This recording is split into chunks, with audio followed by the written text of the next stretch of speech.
This is the Marvel Legends series 3.75 inch Gamora figures, part of the second wave of these new Marvel Legends 3.75 inch figures. Here's the rest of the assortment. A figure that was nice artwork.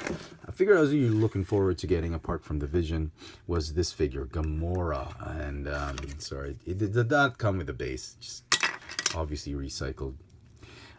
Sadly, she uses the style of the 2014-2015 Marvel Infinite Series 3.75 inch figure, wherein we have no articulation on the torso, ball jointed neck, ball hinge shoulders and elbows, no wrist articulation, ball jointed hips, double jointed knees, and ball hinge ankles with the rocker joints. And that's it. That's all the articulation we get. It kind of sucks and it will probably bring down my grade, but I do want a Gamora in the 3.75 inch scale. Will she fit in with the classics Guardians of the Galaxy? Obviously not.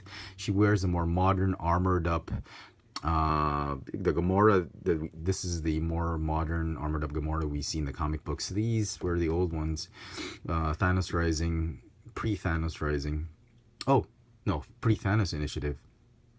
But the more she would fit nicely if Hasbro would release figures that had the more modern uniforms, like the more Star-Lord would look more like Chris Pratt, Rocket Raccoon. Maybe the Drax. She'll fit in nicely with Drax, but with the other two, she feels out of place. Had they released this one, just like the convention exclusive, with the green tunic, green cape, and green boots, that would have been perfect. But as it is, Hasbro needs to re-release the other Guardians in their modern uniform. So, paint apps. Talked about articulation. Talked about paint apps. Paint apps can be a pain.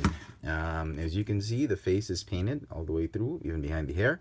But I've seen several of these figures, and they all have crappy paint apps on the face. Lipsticks offline, eyeliners offline, eyeshadows off, like awful.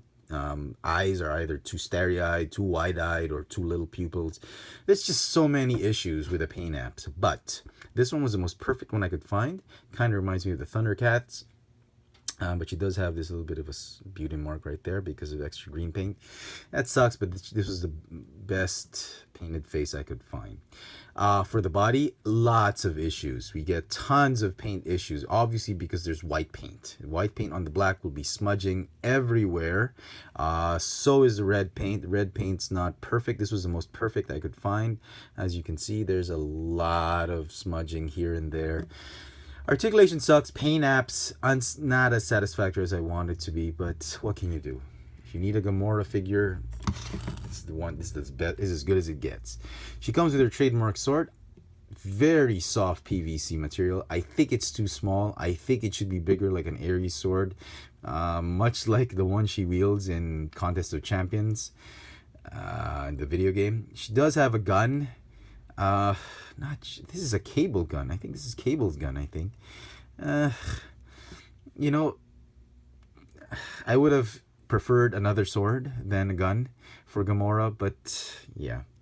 So that is a little bit disappointing. I had a lot of expectations for this figure. This figure is going to get an 8 out of 10 for me. I thought it was going to be a 10, but sadly it's just an 8 for me. And that's low for my standards. I usually like most of the Hasbro products, but that's that. So here she is with Yondu, just to give you some scale. She is short, about the same. From the top of the head to the toes, it's almost the same. Yondu's just taller because of his hair, or his mohawk. So there you go, folks. Hope you've enjoyed this little video review. The Marvel Legends Series 3.75 inch Gamora. Thanks for watching.